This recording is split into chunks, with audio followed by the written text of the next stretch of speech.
Bonsoir à tout le monde, bienvenue sur ce Subbio Live spécial Mes études d'ingénieur à Subbiotech. Je suis Emmanuel Hiver, je suis le directeur du développement de l'école d'ingénieurs Subbiotech et c'est avec grand plaisir que j'accueille aujourd'hui un grand nombre d'intervenants. Vous allez voir, ça va être un live passionnant. On va s'intéresser aux études d'ingénieur, puisque c'est une des formations, c'est la formation de base que propose Subbiotech depuis sa création en 2004, il y a donc plus de 20 ans. On va voir que le cycle d'ingénieur, comme tout diplôme d'ingénieur en France, se fait en 5 ans. C'est un cycle d'ingénieur avec une prépa intégrée. Et pour cela, nous allons commencer tout de suite avec la directrice pédagogique du cycle préparatoire intégré, Ludivine Monceau. Bonsoir Ludivine. Bonsoir, bonsoir à tous. Alors, Ludivine, j'ai une première question assez simple pour vous. C'est comment s'organise le cycle préparatoire à Subbiotech? On voit à l'image donc la première partie, puisque c'est en deux parties, on l'a vu. Alors voilà, dites-nous tout sur le cycle préparatoire et après j'aurai encore plein de questions pour vous. Et on a des élèves aussi du cycle préparatoire qui pourront témoigner après. Alors en effet, la formation ingénieur Subbiotech débute par 2 années de classe préparatoire intégrée. Ces 2 années, elles permettent de construire un bagage scientifique et linguistique également, suffisamment solide pour pouvoir évoluer avec efficacité dans le cycle ingénieur et pouvoir réussir tous les projets professionnels possibles dans la suite du cursus. Les matières qui sont enseignées en classe préparatoire concernent 3 grandes thématiques: les sciences du vivant, avec la biologie, la biochimie, la chimie, les bases des sciences de l'ingénieur, avec les mathématiques, la physique et l'informatique, ainsi que les apprentissages que nous appelons fondamentaux, tels que l'anglais, les sciences humaines et sociales, l'économie, l'épistémologie.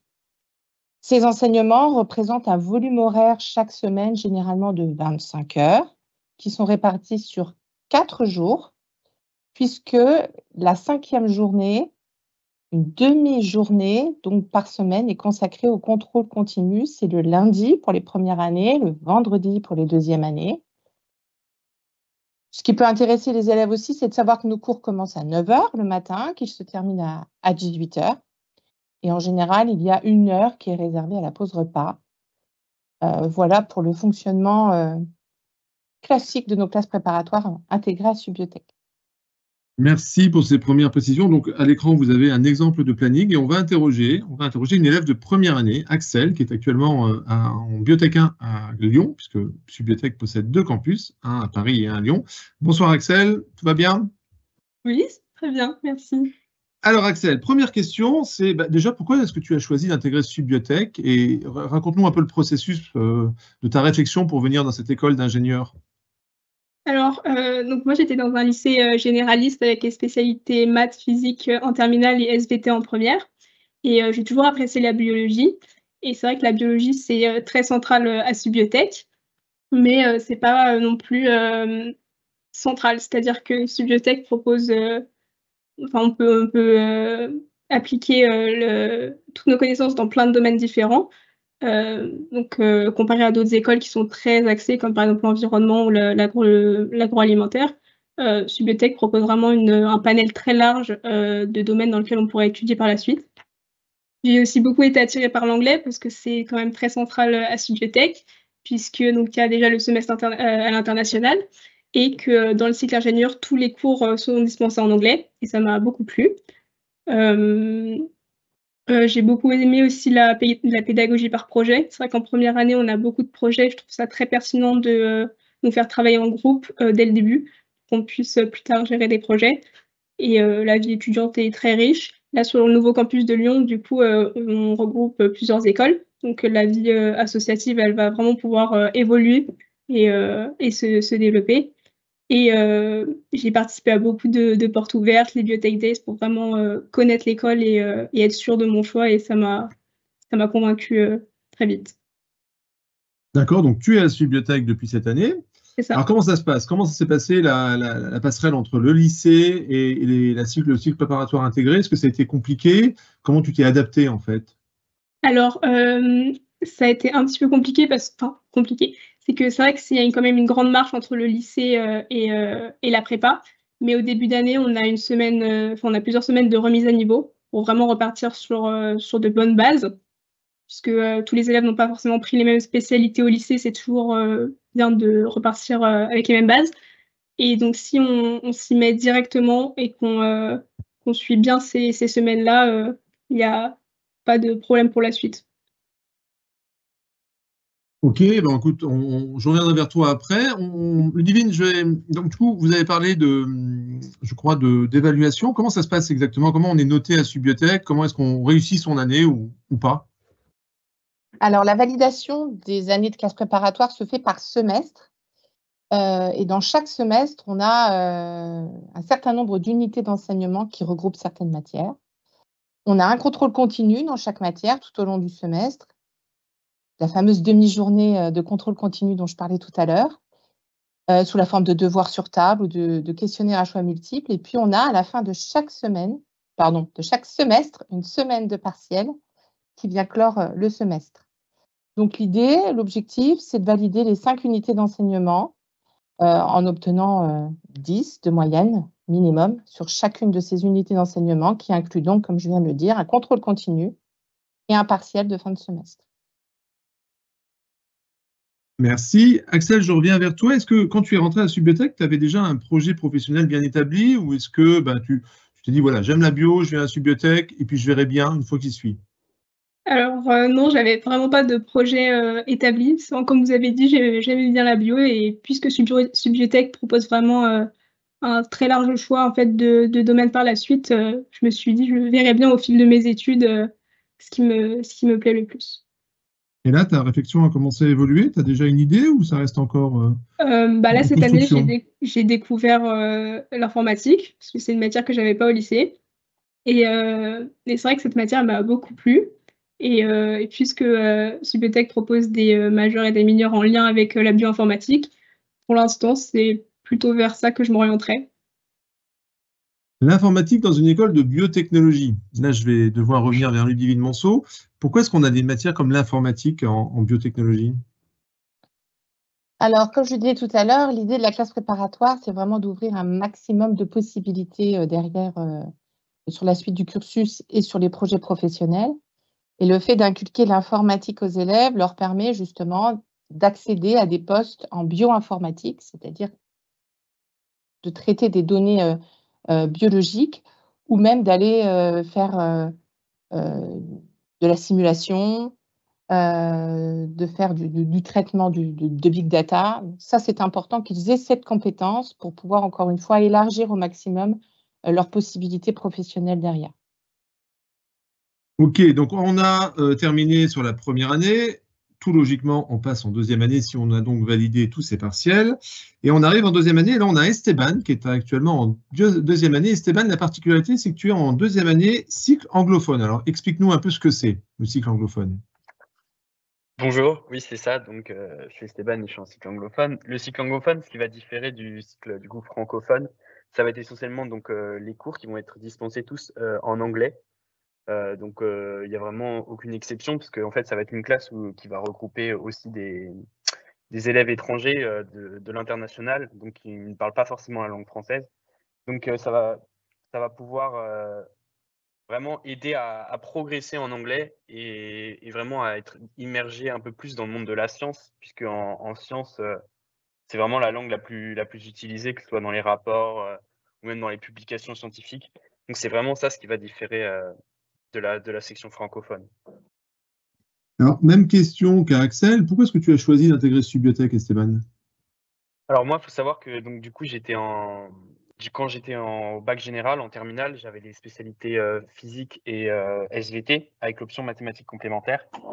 Et donc j'étais vraiment, je dirais, passionné par la SVT, la biologie. C'était vraiment une matière où je prenais plaisir à aller en cours à ces moments-là. Donc je savais que je voulais travailler là-dedans et faire mes études supérieures dans ce domaine-là. Donc j'ai fait beaucoup de recherches. Comme tout le monde, je suis passé par les BTS, les DUT, les licences, les prépas BCPST. Et en allant à différents salons, il y a un jour où j'ai rencontré du coup Subiotech sur un salon. Et ma mère m'avait dit essaye d'aller voir parce que c'est de la biologie, ça pourrait t'intéresser. Donc je suis allé discuter un peu avec justement des étudiants qui étaient là pour présenter. Et donc l'idée de base, le principe général de l'école m'avait beaucoup plu. Donc c'est après ça où j'ai décidé d'aller plus vers faire des portes ouvertes ou même les Biotech Day pour ceux qui connaissent. Pour pouvoir mieux connaître. Et après ça, j'ai vraiment été conquis par vraiment toute l'école, le fait de pouvoir intégrer directement en prépa intégrée, enfin, d'être en prépa intégrée, de pouvoir intégrer le cycle ingénieur après ces 2 années, directement dans une école qui est spécialisée dans le domaine qui me plaît, bah, c'était pour moi vraiment, c'était royal. Donc du coup, j'ai foncé, surtout quand j'ai vu le cycle anglophone, puisque moi, j'avais vraiment aussi cette volonté de pouvoir progresser en anglais et vraiment pour pouvoir m'ouvrir plus de portes, puisque si on est bon en anglais, on peut même espérer travailler à l'international. Ok, merci Stéphane pour ce témoignage. Alors justement, le cycle anglophone, on a la chance d'avoir Raphaël Leiter-Rubin qui est un référent de ce cycle anglophone. Raphaël, j'ai une question déjà toute simple. Est-ce qu'il faut être bilingue pour être dans ce cycle anglophone? Bonsoir à tous. Alors, il n'y a pas un niveau officiel pour intégrer la section anglophone, mais un niveau équivalent au B2 du cadre de référence européen des langues, ça serait souhaitable.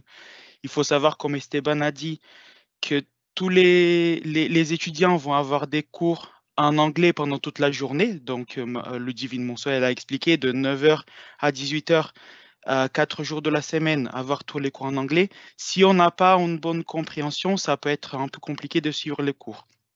Donc, avoir cette aisance dans l'anglais.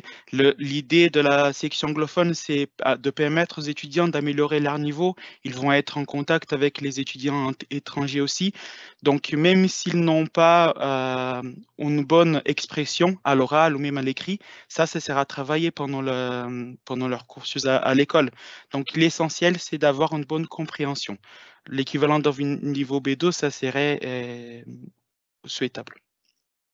Alors, qu'est-ce qui se passe justement si un élève qui rentre dans le cycle anglophone se rend compte qu'il a quelques difficultés en anglais, que c'est compliqué pour lui? Est-ce qu'il peut switcher vers le cycle francophone du coup? Alors, depuis la création de la section anglophone, nous n'avons jamais eu cette demande de la part d'un étudiant. Même si les étudiants sont en section anglophone, ils ont des cours d'anglais. Et comme j'ai dit, donc il y a une sélection pendant le concours Advance pour savoir si les étudiants ils ont un niveau pour intégrer la section anglophone. Ils vont travailler toutes les compétences pendant la première et la deuxième année. Donc, ils sont accompagnés par l'école. Il n'a pas de raison pour devoir passer de la section anglophone à la section francophone. De toute façon, à partir de la troisième année, les étudiants vont intégrer le cycle ingénieur qui est complètement en anglais. Donc, les étudiants de la section francophone vont travailler leurs compétences pour pouvoir suivre les cours en anglais.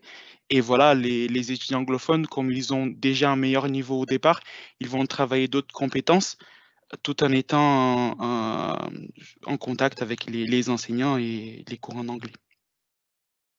Merci pour ces précisions. Donc, l'anglais est très important. On va revenir à Axel. Axel, je crois qu'en première année, nous avons ce qu'on appelle des Speak Easy Weeks à Subiotech. Est-ce que tu peux nous en parler, s'il te plaît? Axel, Oui, es-tu là? Oui. Là, actuellement, je suis en pleine semaine de Speak Easy, justement. Donc, c'est une semaine entière qui est consacrée à l'anglais, durant laquelle on va se préparer du coup au l'IELTS, donc un examen qu'on va passer en deuxième année. Et donc, pendant ces semaines-là, on pratique vraiment de l'anglais toute la semaine. On fait des petites activités, des exposés pour vraiment s'entraîner à parler en anglais et à vraiment être à l'aise avec cette langue. Et on fait beaucoup des IELTS blancs et on a des petites méthodes que les profs nous donnent aussi pour vraiment qu'on réussisse au maximum cet examen-là. Alors, les Speak Easy Weeks, Ludivine, je reviens vers vous. Est-ce que vous voyez une vraie progression des élèves à travers ces semaines totalement dédiées à l'anglais, entre quelqu'un qui arrive à Subiotech et puis donc la fin dans son cycle préparatoire en général, et de quel ordre cette progression? Alors, en plus des semaines Speak Easy, il y a évidemment de l'anglais aussi chaque semaine, hein. Donc, c'est ça aussi qui entretient le niveau d'anglais des élèves et ce qui leur permet de progresser. En plus des semaines de Speak Easy, je précise aussi qu'à la fin de la première année, comme le montre la diapositive sur le cursus, il y a une expérience linguistique à préparer de 1 mois pour les étudiants de première année. Donc, tout cela est progressif entre l'anglais chaque semaine, les semaines de Speak Easy et cette expérience linguistique d'1 mois. Le but est vraiment de faire progresser les élèves qui pourraient avoir quelques difficultés en arrivant chez nous d'un point de vue linguistique. ça fait partie aussi de la classe préparatoire de leur donner le niveau nécessaire pour pouvoir suivre le cycle d'ingénieur qui est dispensé en anglais à partir de la 3e année. Donc oui, on arrive à voir des belles progressions. Notre indicateur, c'est notamment les scores IELTS de nos élèves. Et on arrive à voir de belles progressions entre le début de la 1re année et de la classe préparatoire et l'entrée en cycle ingénieur.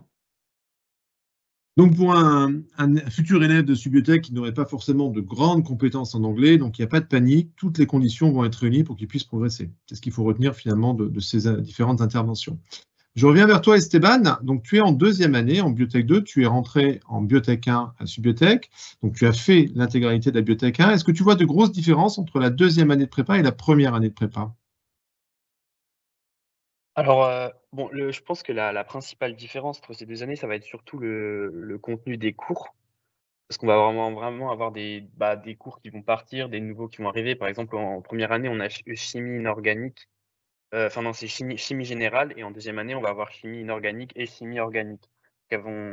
Ça va se séparer en 2 matières différentes, et on a aussi des nouvelles matières qui vont apparaître, comme l'épistémologie ou des choses comme ça. Donc ça va être vraiment le contenu des cours. Après, comme Ludivine Monceau l'a déjà dit, il y a aussi le changement des dates pour les échéances chaque semaine, puisqu'en 1re année, ça va être le lundi, alors qu'en 2e année, c'est le vendredi. Donc ça, pour moi, c'est les principales différences. Mais après, une autre différence que je pourrais relever, c'est plutôt aussi au niveau de nous. Parce que je trouve que entre la 1re et la 2e année, il y a eu quand même on a pris une certaine maturité, que ce soit dans la façon de penser, avec même pour se positionner par rapport à l'environnement, tout ça. C'est beaucoup suivi à Subiotech. Donc notre façon de penser a évolué, et aussi notre méthode de travail a beaucoup évolué, parce qu'en 1re année, on suit ce qu'on appelle des workshops avec les professeurs principaux. Qui nous permettent d'améliorer notre méthode de travail. Et donc, du coup, en 2e année, on a vraiment cette évolution de nous-mêmes aussi, en plus de l'évolution des cours. Ok, alors pour conclure ce chapitre sur le cycle préparatoire, Ludivine Monceau, une dernière question. Finalement, quelle est la différence entre un cycle préparatoire intégré et un cycle préparatoire classique, donc ce qu'on appelle les CPGE? Alors, je dirais qu'il y a 3 différences. La première, la majeure, c'est que le passage des classes préparatoires intégrées à un cycle ingénieur ne se fait pas sur un concours sélectif à Subiotech. Ça peut être le cas pour les CPGE. Ça se fait classiquement avec la validation de la 2e année. Si elle est validée, il y a un passage automatique, je dirais, en 1re année du cycle ingénieur. De cette façon, tous les élèves méritants, ceux qui ont bien travaillé, ne subissent pas de sélection supplémentaire pour entrer en cycle ingénieur. La 2e différence pourrait tenir à l'accompagnement que nous proposons à nos élèves. Selon leurs besoins, nos élèves vont bénéficier d'un suivi de proximité avec un professeur principal, d'ateliers pour être accompagnés dans leurs apprentissages, dans leur méthode de travail, de soutien par leurs enseignants, de tutorat aussi assuré par des élèves un peu plus âgés du cursus. Tout cela fait qu'il y a vraiment une proximité, un accompagnement très renforcé qui est assez caractéristique des classes préparatoires intégrées. Et puis, je dirais qu'en 3e lieu, on essaye au maximum de lier les enseignements entre eux au terrain de la thématique qui nous intéresse, c'est-à-dire les biotechnologies. Donc voilà, on essaye sans arrêt de montrer aux étudiants que ce qu'ils apprennent, même si parfois c'est compliqué pour eux de le voir, que tout est lié et que tout a un sens et que ça va leur servir pour exercer dans le domaine des biotechnologies. Ça, c'est vrai on essaye de faire de la théorie, bien sûr, mais tout en l'appliquant au domaine des biotech. Merci. Donc, je précise effectivement, pour entrer à Subiotech en cycle préparatoire intégré, le concours est post-bac. Donc, c'est le concours Advance, hein, on est en plein dedans, Parcoursup. Pour ceux qui n'auraient pas fait encore leur choix, c'est malheureusement trop tard puisque la période de validation des vœux est terminée. Mais pour ceux qui ont mis le concours Advance, donc il faut bien sûr valider le vœu du concours, et notamment Subiotech, si c'est l'école qui vous intéresse, avant le 2 avril. Alors, on va donc maintenant passer, donc on a fait les 2 années de cycle préparatoire, on avance dans notre cursus, nous sommes maintenant en 1re année du cycle ingénieur. Et nous avons avec nous Thierry Picot, directeur du cycle ingénieur, directeur adjoint de Subiotech. Bonsoir Thierry. Bonsoir à tous et à toutes. Première question, voilà, comme avec Ludivine, comment s'organise le cycle ingénieur? Alors, le cycle ingénieur, c'est une dynamique tout à la fois d'organisation et une dynamique temporelle. puisque les élèves qui vont l'intégrer vont avoir une alternance entre les semestres qui vont leur permettre de voir différents types d'éléments qui vont les amener ensuite à personnaliser leur cursus. Donc, comme vous pouvez le voir sur cette frise, ils vont tout de suite enchaîner avec le cycle préparatoire, une mobilité internationale en commençant le cycle ingénieur, ce qui va leur permettre d'aller s'accoutumer à d'autres types de formats d'enseignement dans une langue qui va être une langue 100% anglophone. Hein. Donc, ce qui va permettre de mobiliser des compétences d'adaptation qui va ensuite leur permettre, en revenant au sein de Subbiotech, d'avoir un sentiment d'être tout à fait à l'aise pour aborder un cycle ingénieur totalement en anglais. C'est la typologie des drapeaux que vous voyez ici. Et puis, cette dynamique va se poursuivre avec la continuité en semestre d'études au sein de Subbiotech, puis ensuite des semestres de stage qui vont permettre d'aller donner des compétences professionnelles à chacun de nos élèves. Et cette personnalisation de compétences professionnelles va se retrouver également dès qu'on va aborder la seconde année du cycle ingénieur, avec un choix de parcours qui va se décliner sur des options de type majeur ou mineur. On les voit ici à l'écran. Vous avez un choix de 5 majeurs en deuxième année de cycle ingénieur, qu'on appelle Biotech 4. Les 5 majeurs sont bioproduction, marketing, recherche et développement, sont les 3 grandes majeures empiriques de Subbiotech qui existent depuis le début de son activité, qui correspondent aux 3 grands secteurs d'activité des biotech dans la création et la mise en place, la mise sur le marché d'un produit innovant biotech.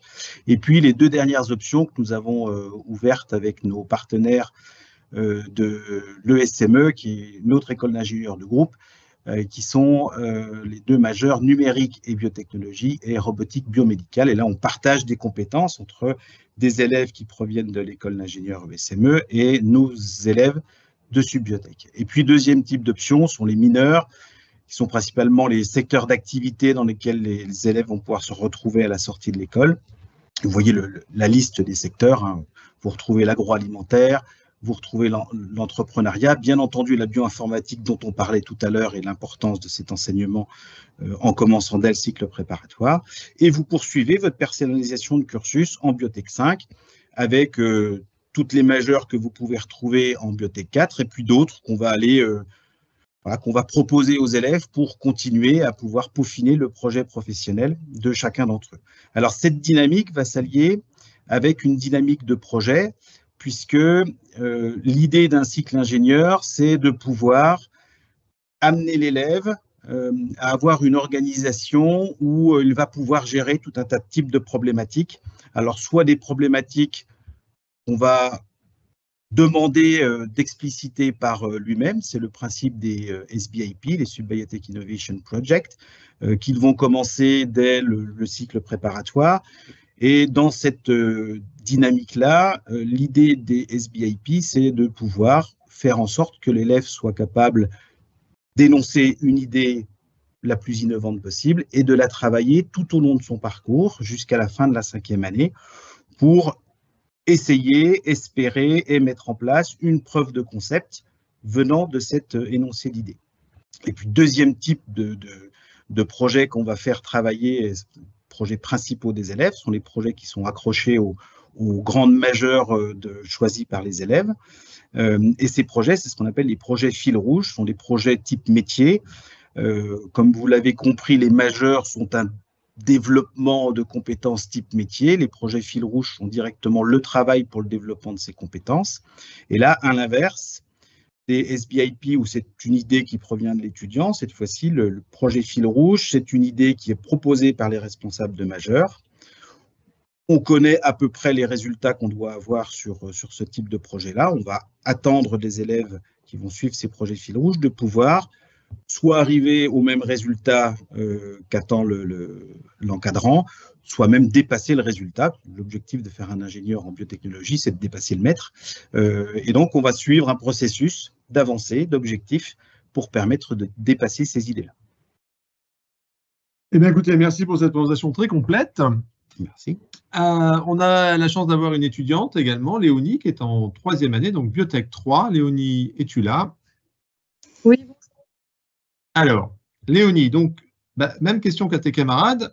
Pourquoi est-ce que tu as choisi d'intégrer Subbiotech et à quel moment tu l'as intégré? Alors oui, je suis d'admission parallèle. Donc, je n'ai pas fait la préparation Biotech 1 et Biotech 2. Et donc, j'ai fait avant un BUT en génie biologique. Et donc, à la suite de ce BUT, je voulais poursuivre mes études. Et donc, je voulais faire une école d'ingénieur pour avoir un profil un peu plus varié et donc avoir d'autres opportunités que technicienne de laboratoire, qui est, on va dire, le métier le principal après BUT. Et donc, Subbiotech était une bonne opportunité parce que, comme les autres étudiants l'ont dit, le fait que les cours soient en anglais, c'est une bonne dynamique et ça permet d'améliorer notre anglais, tout simplement. Et aussi, le fait que l'école propose différentes majeures, ça me permettait, donc j'aimerais poursuivre en santé et potentiellement en R&D, donc recherche et développement, mais je voulais quand même avoir d'autres options si jamais quelque chose m'intéressait plus, on va dire, que ces options-là. Donc aujourd'hui, est-ce que quand tu es rentré à Subbiotech, tu avais déjà un projet professionnel précis, c'est-à-dire le métier que tu voulais faire plus tard, est-ce que tu l'avais déjà en tête? Pas vraiment un métier, mais plus une direction, on va dire. Donc plus en recherche et développement ou bioproduction. Et quand même rester dans le domaine de la santé parce que c'était là que je m'étais spécialisée avec mon BUT. Alors, Thierry Picot, justement, vous qui avez une vision plus globale de tous les élèves, est-ce que ça arrive souvent, ça, d'arriver avec un projet professionnel à Subbiotech et puis finalement de le voir évoluer? Alors, peut-être en classe préparatoire déjà, et puis après, surtout en cycle ingénieur. Oui, c'est très régulier. Je ne vous cacherai pas que une grande majorité des élèves qui va rentrer à Subbiotech a dans l'idée, certainement avec la notion d'ingénierie derrière, hein, école d'ingénieur, a cette idée majoritaire de se dire, je pense que plus tard, j'irai dans la recherche et le développement et vraisemblablement dans la santé, semble être le facteur le plus attirant au départ. Et tout le travail qui est fait tout au long des années, alors dès le cycle préparatoire, avec la découverte des métiers, avec des interventions d'alumni qui peuvent venir parler de leur sortie d'école, et puis ensuite la présentation des majeurs, puis les premiers cours d'ouverture sur les majeurs en première année de cycle ingénieur pour faire découvrir ces différents types de thématiques, font que les élèves s'ouvrent à d'autres champs de compétences et se disent « Ah oui, il n'y a pas que la recherche et le développement qui existent, et encore moins, il n'y a pas que la santé. » Et là, d'un seul coup, vous avez tout un champ des possibles qui s'ouvre et vous avez des très belles carrières qui, en plus, se promeuvent.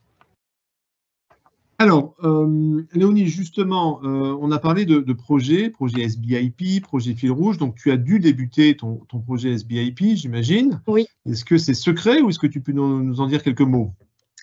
Alors, en fait, c'est assez particulier parce qu'en premier semestre, on est en classe réduite, on va dire. Vu que tous les autres sont en semestre à l'étranger, on est vraiment une petite classe. Et donc, on a commencé à créer des projets à ce moment-là, mais on nous a offert la possibilité de rejoindre d'autres groupes qui avaient été formés donc auparavant pour ce nouveau semestre. Donc, j'ai rejoint une nouvelle équipe et donc on est, disons, en chemin pour créer un nouveau projet. Mais c'est pas encore vraiment C'est pas encore totalement défini. Voilà, c'est ça. Et même question finalement pour Esteban, puisque les projets SBIP débutent dès la deuxième année, donc tu es au tout début de ton projet. Est-ce que ça a déjà avancé, Esteban? Alors de notre côté, on n'a eu qu'une seule semaine de SBIP pour l'instant. Donc la première semaine, c'est vraiment centré sur le brainstorming, si je peux utiliser le mot, où on va vraiment créer son équipe et commencer à chercher pas forcément une solution, mais plus un contexte, une idée où on va vouloir avancer pour pouvoir ensuite avoir un problème. Et donc, du coup, nous, avec notre groupe, on a commencé à chercher des idées. Donc, on a eu notre premier retour par mail et on va bientôt rentrer dans la seconde semaine de SBIP. Et donc, on est vraiment bien suivi, que ce soit sur la manière dont on va façonner notre projet. Donc, c'est vraiment bien suivi. Et donc, nous, de notre côté, par exemple, si je peux donner un exemple, parce que c'est pas forcément sûr que ça va rester sur ça, on a cherché vraiment un contexte, un problème dans la société qui était plus axé sur, par exemple, le recyclage alimentaire ou la revalorisation alimentaire suite aux nombreux déchets qu'on a dans la France ou même dans le monde. Mais dans le monde, ce serait peut-être plus compliqué. Mais on a vraiment essayé de réfléchir à toutes les manières dont on peut aborder le sujet. Eh bien, écoute, je souhaite que ce projet aille jusqu'au bout. Du coup, on a parlé aussi du semestre d'études à l'étranger. Alors, Léonie, dans ton cas, ça sera en 5e année, hein, puisque je rappelle que les admissions parallèles 3e année ne peuvent pas faire ce semestre d'études qui se prépare bien longtemps à l'avance dès le cycle préparatoire. Et on va quand même en parler. Donc, Thierry, Ludivine, puisque vous êtes directement impliqué, comment ça se passe, ce choix de semestre d'études? Peut-être plutôt Ludivine, puisque ça se passe en 2e année. Quel est le processus pour partir à l'étranger? Alors, en effet, les élèves font leur mobilité au premier semestre de la 3e année. Donc, forcément, rétroactivement, ce semestre, il se prépare pendant la 2e année. Un grand nombre de partenariats sont proposés à l'ensemble des étudiants. Je crois qu'aujourd'hui, on en a plus de 112, je crois. On couvre pas mal de pays, de thématiques aussi, puisque chaque université va proposer un programme qui lui est propre, qui peut intéresser certains élèves parce qu'il touche une thématique en particulier. Je pense à l'Australie notamment, avec tout ce qui est biotechnologie marine. Et les élèves donc, vont faire leur choix en fonction évidemment d'un coup de cœur pour le pays, c'est évident, mais également pour le programme que l'université propose.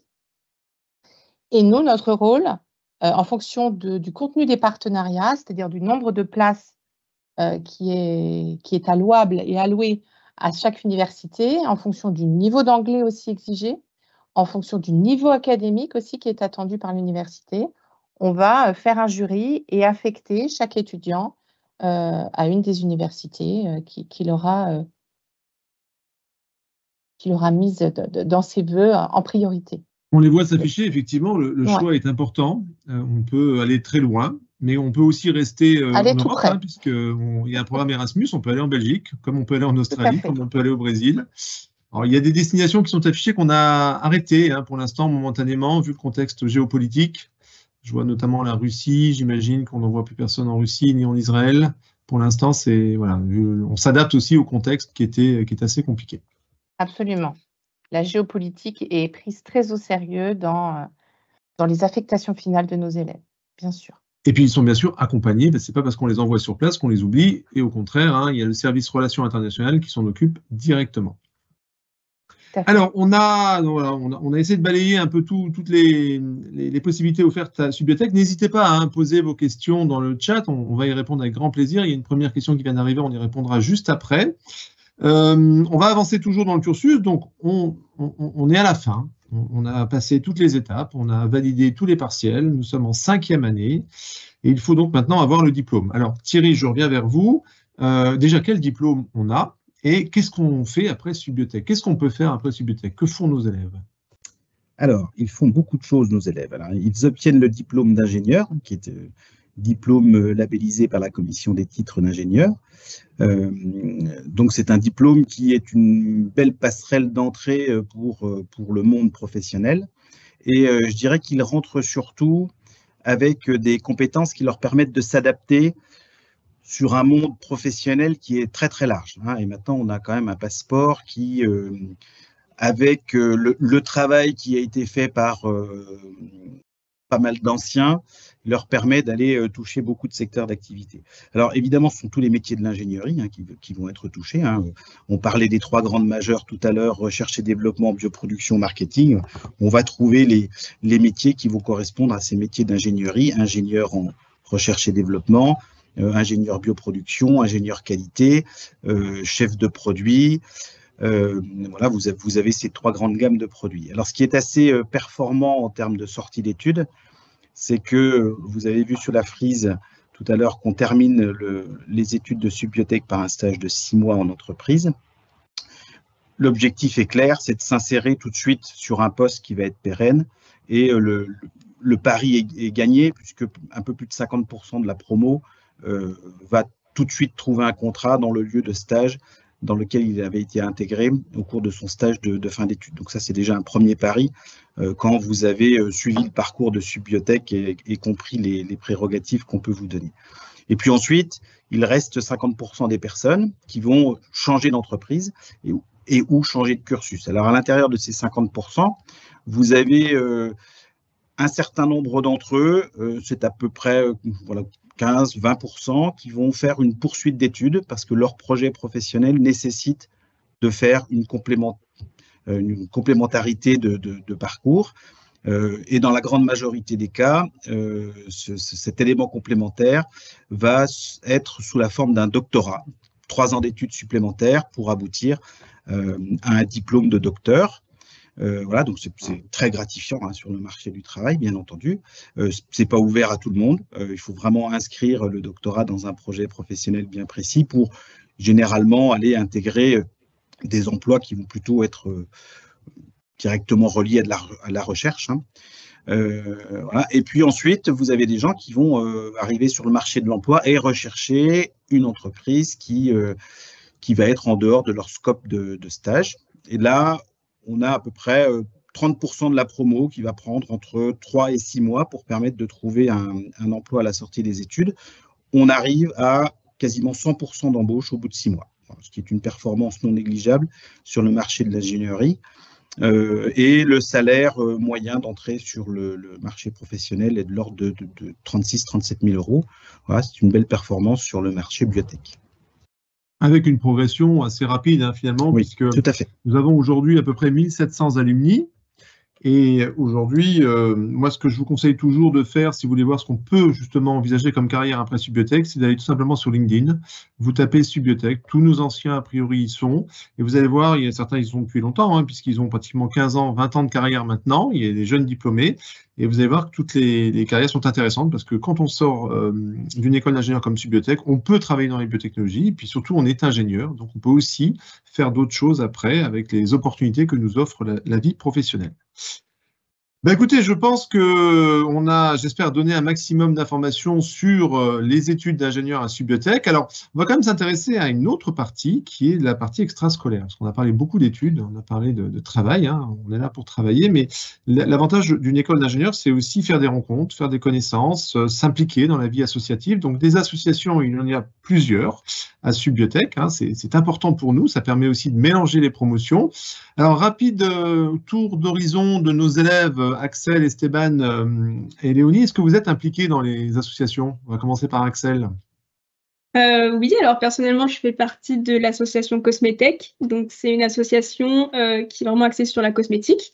Donc, on propose des ateliers entre midi et 2 pour fabriquer des crèmes, des glosses, des blushs, toutes sortes de choses. Et c'est toujours intéressant de voir comment justement on peut les fabriquer et fabriquer justement ses propres produits. Et ça crée du lien aussi entre les étudiants. Merci. Esteban, est-ce que tu es dans une association, toi? Alors oui, mais ce qui est bien et ce que je vais souligner, c'est qu'aussi on peut aussi pas forcément intégrer une association dans le but d'y être actif pour faire progresser l'association, mais il y a des associations comme Subboard Games où j'en fais partie plus dans le côté pouvoir participer à des soirées jeux de société qui sont organisées. Et après, je fais partie d'autres assos comme le Bureau des Arts, où là, on va vraiment essayer de proposer des ateliers chaque semaine. Là, on a essayé de changer un peu de direction artistique à ce niveau-là, et pour faire des ateliers un peu plus poussés, faire séparer en toutes les 3 semaines. Mais donc pour vraiment toucher à tout.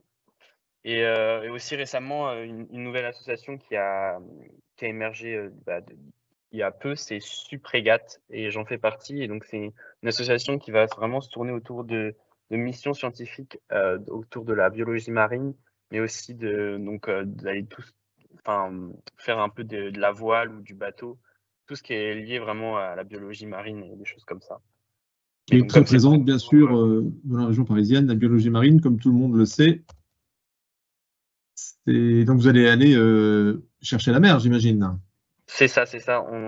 Comme c'est tout nouveau, on est encore en train de récolter des fonds, de faire pour l'instant des after-work où on vend des crêpes. Et une fois qu'on aura récolté assez de fonds, on va pouvoir commencer à mettre en place les différents ateliers, les missions. Et là, on a fait aussi pas mal d'explications, de sensibilisation récemment durant des événements avec des jeunes, pour pouvoir expliquer les problèmes de la pollution dans les fonds marins, etc. Eh ben, je vous souhaite de vendre beaucoup de crêpes pour financer votre projet. Merci. Et toi, Léonie, est-ce que tu es impliquée dans une association? Est-ce que tu as le temps? Non, pas pour le moment, mais je serais intéressée pour par exemple aller dans Biocampus, vu que c'est quand même pour, on va dire, une transition de l'école dans un monde plus vert, on va dire, et que j'étais avant en BUT dans une association avec le même but, je pense m'inscrire dedans. Voilà. Parfait. Eh bien, écoutez, on arrive au terme de cette présentation, de ce Subbio Live. Alors, j'ai une dernière question. On va faire un petit tour de table rapide pour déjà nos intervenants, Ludivine, Raphaël et Thierry. Si vous aviez un seul conseil à donner à un étudiant qui souhaite réussir ses études à Subbiotech, lequel serait-il? On va commencer par Ludivine. Un conseil, c'est compliqué. Plusieurs, c'est Déjà, le c'est conseil mieux. principal, on va dire. Je dirais d'avoir confiance en soi, d'être curieux et de toujours chercher à comprendre et d'être avide de savoir. Il y en a plein finalement de conseils dans ce conseil. Mais voilà, ce serait mon gros conseil à moi. Merci. Raphaël, un conseil, alors peut-être lié aux études en anglais. Alors, il ne faut pas hésiter pour les candidats qui ont un bon niveau d'anglais, mais même ils ont peur d'intégrer la section anglophone, là, les enseignants sont là pour aider les étudiants à améliorer leur niveau. L'anglais, c'est la langue des sciences, donc s'ils ont envie de travailler à l'étranger ou avoir des interactions avec des étudiants internationaux, il ne faut pas hésiter. Les enseignants sont là pour aider dans le vocabulaire scientifique et tout. Et de toute façon, à partir de la 3e année, tous les enseignements sont dispensés en anglais. Donc voilà, c'est une belle opportunité de pouvoir améliorer son niveau dans un cadre où on est suivi et voilà, et interaction avec d'autres étudiants qui sont dans le même but de pouvoir arriver à un niveau d'anglais pour leur futur professionnel. Voilà. Donc, si je devais résumer, ne pas se mettre de barrière finalement. Exactement, oui. Et on termine avec vous, Thierry, un conseil pour réussir ses études d'ingénieur à Subbiotech? Pareil, je vais être un conseil double, être enthousiaste dans ses études et faire preuve de proactivité. Merci. Alors, et pour vous, les étudiants, plus dur encore, si vous deviez résumer votre parcours à Subbiotech en un seul mot, lequel serait-il? On va commencer par Axel. Alors, c'est très compliqué de résumer en un seul mot, mais je dirais très complet, parce qu'on étudie vraiment un panel de choses qui est très très large et qui sont toutes aussi intéressantes que les autres. Et bon, il y en a forcément qu'on préfère plus que d'autres, mais c'est toujours pertinent de pouvoir voilà, avoir l'expérience d'étudier plein de choses. Alors, complet, on pourrait dire pluridisciplinaire aussi, j'imagine. Merci. Esteban, un mot, le challenge. Alors pour moi, le mot, je pense que ce serait le mot rencontre, parce que vraiment Subbiotech, moi j'ai vu ça un peu comme une aventure, parce que j'allais un peu dans le renouveau, quitter le lycée et découvrir des choses, et j'ai rencontré énormément de personnes, que ce soit d'autres étudiants, des membres du corps professoral ou même des membres de l'administration, et toutes ces personnes, elles m'ont apporté quelque chose, que ce soit sur le plan scolaire ou même sur le plan personnel. Donc c'est vraiment ce mot qui résume bien mes 2 premières années, et je trouve que ouais, Subbiotech, c'est vraiment un environnement qui est propice, que ce soit pour le développement personnel ou même pour le développement au niveau des connaissances pour le scolaire. Rencontre, très joli mot, Esteban, merci. Et on termine avec Léonie. Alors, pour moi, ce serait une nouveauté, un peu dans la même optique que pour mes deux camarades, parce que c'est une nouvelle école, un nouveau moyen d'apprendre, enfin, parce que c'est pas pareil que le BUT, les apprentissages, la manière dont on apprend et également les différentes matières. Aussi, avec une nouvelle ville, voilà, c'est très enrichissant. Eh bien, parfait. Eh bien, il ne me reste plus qu'à vous remercier toutes et tous pour votre participation. J'espère que ce live vous a apporté plein d'informations. Alors, il sera disponible en replay sur notre chaîne YouTube très rapidement, donc n'hésitez pas à le revoir si jamais vous avez besoin d'informations. Et bien sûr à le partager, hein, à donner l'information, parce que je pense que c'est utile, surtout en cette période de Parcoursup, de choix d'école, de bien pouvoir se projeter dans ses études supérieures. Merci à tout le monde, très bonne soirée et à très vite pour un nouveau Subbio Live. Bonne soirée, au revoir. Au revoir.